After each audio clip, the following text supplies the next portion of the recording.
Hey everybody, thought I'd do an intro video to my John Deere MC crawler that I recently put up a video of. I acquired this a couple weeks ago from a very generous neighbor of mine. He got it years ago in pieces. There was a construction site down the road. It broke, something broke on it. They took it all apart. The guy fixing it hurt his back and they stopped putting it back together and working on it, so it sat where it was all apart for about a year or two. So my neighbor approached the construction company and asked if he could have it or buy it. So I think for $100 he bought this in pieces, and he fixed everything as he put it back together. And I don't know how many years ago that was. It's a John Deere MC, twin cylinder, 4-inch bore, 4-inch stroke, gasoline, hydraulic blade. Those are relatively new hydraulic cylinders. As you can see, the sheet metal leaves some to be desired, but it's a real workhorse. It's not a show queen, that's for sure.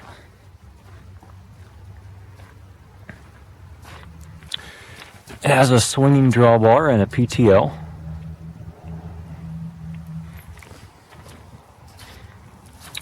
My neighbor mounted the battery on the fender instead of underneath the gas tank where it originally was, because he said the fumes from the battery were rising up and eating away the gas tank. I think this is its second or third gas tank.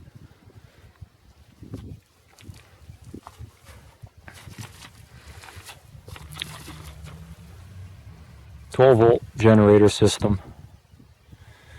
It's got an integral hydraulic pump right there. And here's the hydraulic valve and reservoir. It's all factory. As you can see, the tracks are pretty worn. Maybe one day I'll weld on some pieces, but it still pulls pretty well. I'm not too concerned about it. And also to me, it seems like the sprockets are in pretty good shape. And the pins, maybe, I don't know. Hasn't jumped the track yet. The controls on an MC crawler are pretty basic. There's a throttle up here. Up is idle, down is full throttle. There's a clutch pedal on the left side. There's a brake pedal on the right side.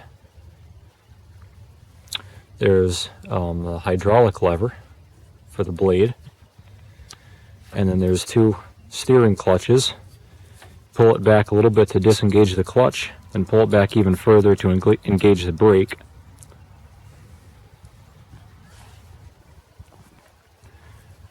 And there's the shifter. It's a 4-speed.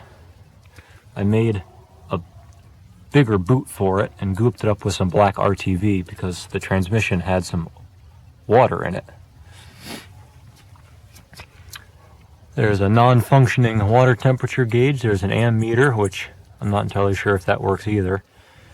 There's a choke knob and a starter knob and the ignition switch. There's several different positions. There's off, there's ignition on low charging, ignition on high charging, ignition on with lights, and ignition off with lights on.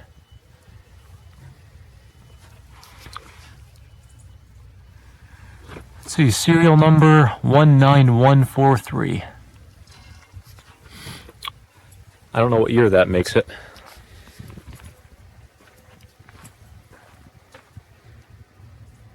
So that's about it. I'm gonna fire it up and play with it a little bit today. It's a really nice day, so I'll do a cold start. Well, not really a cold start, but it's probably about 50 degrees out.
there you have it.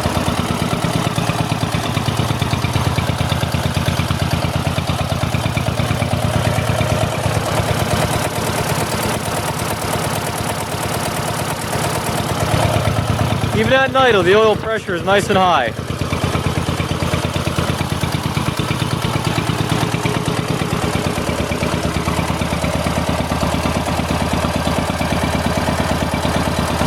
Thanks for watching. Come back for more.